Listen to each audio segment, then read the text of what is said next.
Hi, my friends. It's your tour guide to the sci-fi side, me, Preston E.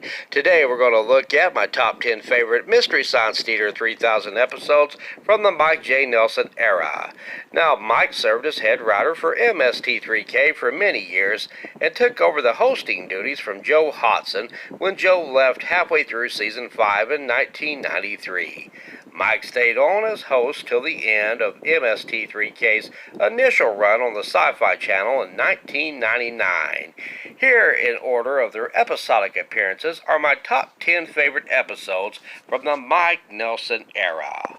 First up, we have a holly jolly merry Mexican mess of a movie called Santa Claus, one of the earlier Mike Nelson riff movies from the Comedy Central era. In season 5, this horrible holiday festive flick sees Santa Claus creeping on the kiddos on a North Pole cloud castle with surveillance devices.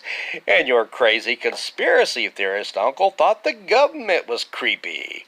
If that wasn't enough for his sketchiness, Santa also has a bunch of children prepping presents for other kiddos. I suppose the elves went on strike that year.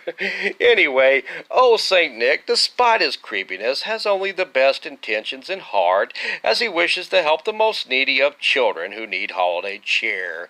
This burns the devil's butt, see what I did there? And Satan sends his flunky demon Pitch to ruin Santa's plans to help out the kids. Pitch, in turn, hires 3 naughty kids to help him destroy Santa's plans. I suppose there was a demon shortage in hell that year, too. Anyway, not to be messed with, Santa gets help from Merlin, who kicks Pitch's pointy red posterior and sends him packing back to hell.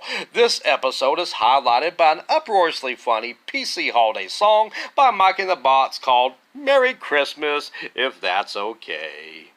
Up next is an episode rarely listed in fan-favorite Misty list, but it happens to be one of my favorites due to its sheer quirkiness and visually interesting appearances.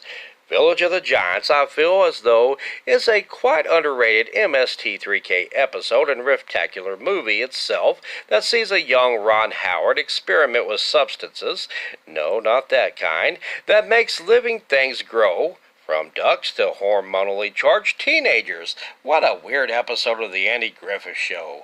The teens in question grow to be giants with attitudes, forcing the town to cater to their every whims. Oh, Andy! This movie has it all, from mud wrestling to little people, and was dedicated in the ending credits to the recently deceased Frank Zappa.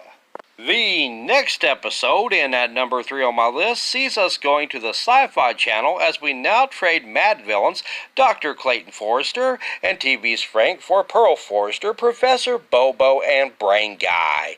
The movie at hand here is Jack Frost, which is neither the Michael Keaton fantasy comedy or the 97 horror flick of the same name. Nay, this Jack Frost is an odd Russian fantasy that is one of the more visually stunning and interesting movies to be riffed in the MST3K history, about a cocky young man named Ivan who meets a weird little mushroom man straight from a Super Mario Brothers drug-related fever dream who challenges Ivan to try and catch him.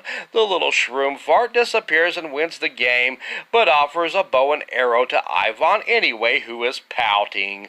All the little guy wants is respect, and he wants Ivan to bow in return. Ivan refuses, and this makes the little shroom dude mad and turns his head into the head of an average bear. Hey, hey, hee! Ivan, with the head of a bear, falls in love with an ingenue named Nastinka, who is a Cinderella-esque victim of a mean stepmom and an ugly, and I do mean ugly, stepsister. Ivan must prove his love, but scares her off, and must prove to the mushroom dude that he can be helpful and humble in order to return back to normal. Holy crap, I'm boring myself. The movie is odd but watchable and must be seen to be believed. Moving on to number 4 on the list, Space Mutiny. This is one of the funniest riff movies in MST3K history in the eyes of a myriad of fans. Reb Brown is a huck of a hunk, playing a spacey space hero, putting down a giant spaceship of mutineers. Santa Claus, Sting, and Debbie Reynolds make special guest appearances in this futuristic flick. Well, they're sort of lookalikes anyway. And one of the funniest gags in this movie is Mike and the Bots giving our hero Red Brown's Dave Ryder's character a bunch of bodacious nicknames like Blast, Hard Cheese, Butch, Deadlift, Buff, Hardback, and Bob Johnson. Number 5 on the list is Hobgoblins. If knockoff gremlins is your thing, this movie is for you. If hardcore rake fighting is your thing, this movie is for you.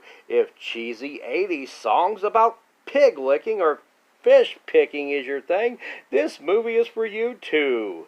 Mike and the Bots are subjected to all of this, plus medical hobgoblin puppets that look like a demonic Jim Hansen nightmare.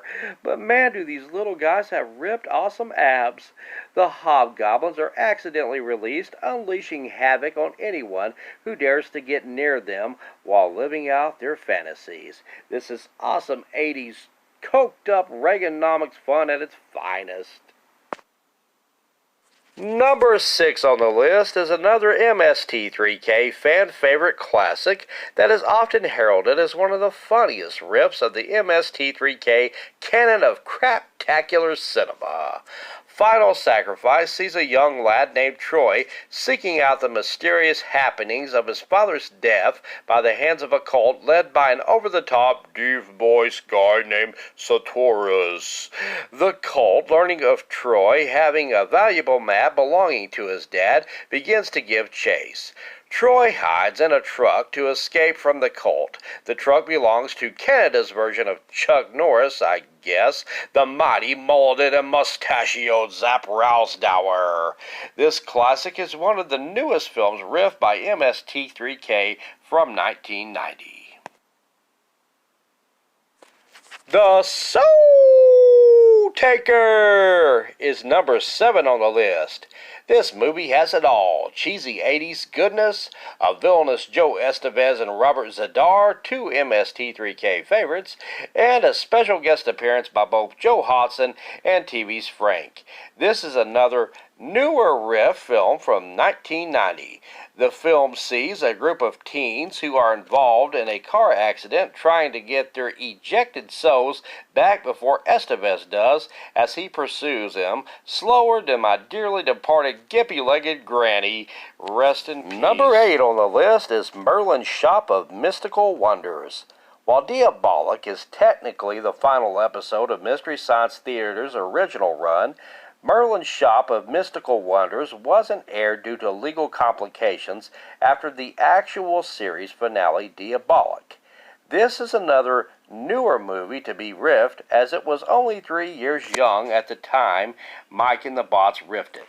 Ernest Borgnine tells 2 fantasy stories to his grandson about Merlin, a demonic monkey and an overly surly store critic. Pleasant dreams, kiddos. Episode 9 has a special place in my heart, as it was filmed in my home state of Arkansas. Woo! Pig! Suey! Boggy Creek 2, and the legend continues, sees a professor and his students go on the hunt for an elusive Bigfoot-like critter deep in those river bottoms. They run into something more stinky and scary, though. Old Man Crenshaw. My final episode on the list is the final episode of Mystery Science Theater's original run, Danger Diabolic. This movie has a typical late 60s crime feel to it, as a notorious thief is wanted by both the po-po and the criminals. The thing that puts this one on the list is this is the final episode seeing both Mike and the Bots escaping the satellite of love and making it back to Earth. Having escaped the clutches of Pearl Forrester and her mad minions, Mike and the Bots celebrate by watching The Crawling Eye in Mike's apartment on his TV, which was the first broadcasted episode movie that was riffed way back in 1989. Life comes full circle. So beautiful. That about does it for me for now.